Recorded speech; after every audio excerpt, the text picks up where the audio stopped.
Namanya identik dengan Pondok Inaba Suryalaya di Tasikmalaya, Jawa Barat.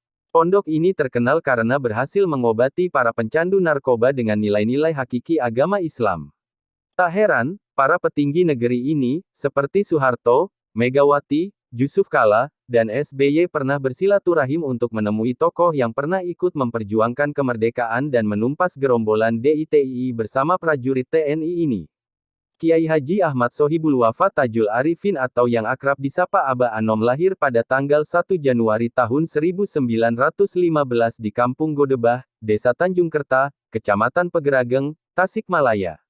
Ia merupakan putra kelima pendiri Pondok Pesantren Suryalaya, Syekh Abdullah bin Nur Muhammad atau Abah Sepuh, dan istrinya Hajah Juriyah. Ponpes Suryalaya dikenal sebagai pesantren tasawuf yang khusus mengajarkan Tarikat Qadiriyah Naksabandiyah, TQN. Ia memasuki bangku sekolah dasar Fairfolex School di Ciamis pada usia 8 tahun.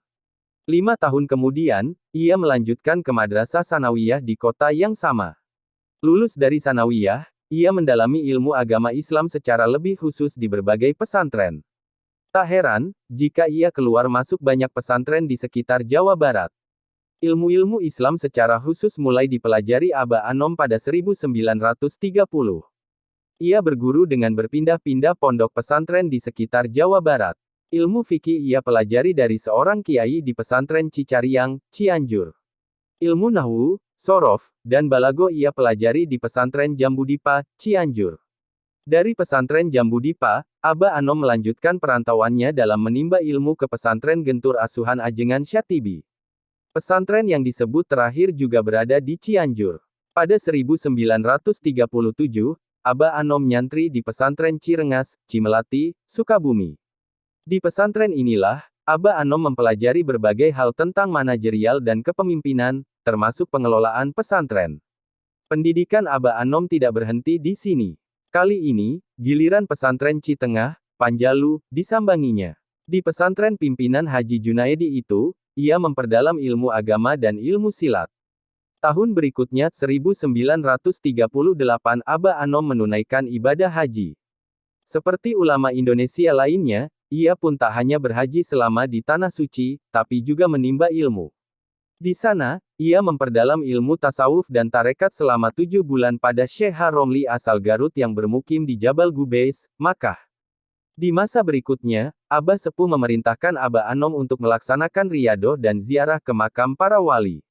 Tak sekadar berziarah, perintah ini juga dimaksudkan agar Aba Anom menimba ilmu di sejumlah pesantren di luar Jawa Barat.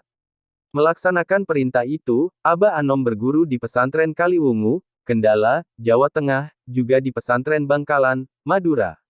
Kali ini Aba Anom tak sendirian, tetapi ditemani kakak kandungnya, Hadahlan, dan wakil Abah Sepuh, Kiai Haji Pakih dari Talaga, Majalengka.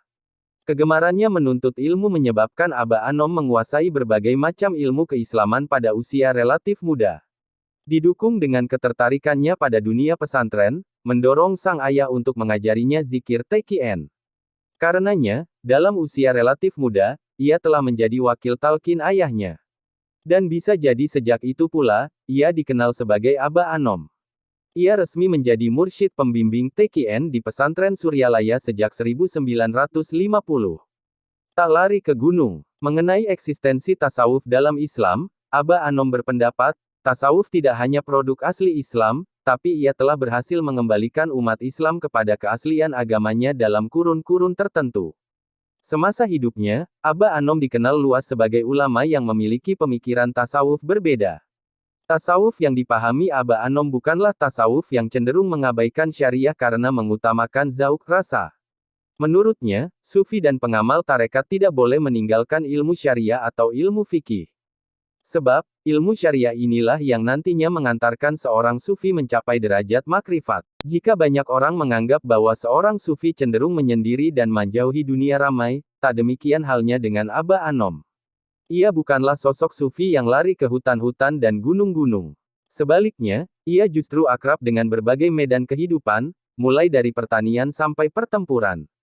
Pada tahun 1950 sampai tahun 1960-an, ketika kondisi perekonomian rakyat amat mengkhawatirkan, Aba Anom turun sebagai pelopor pemberdayaan ekonomi umat.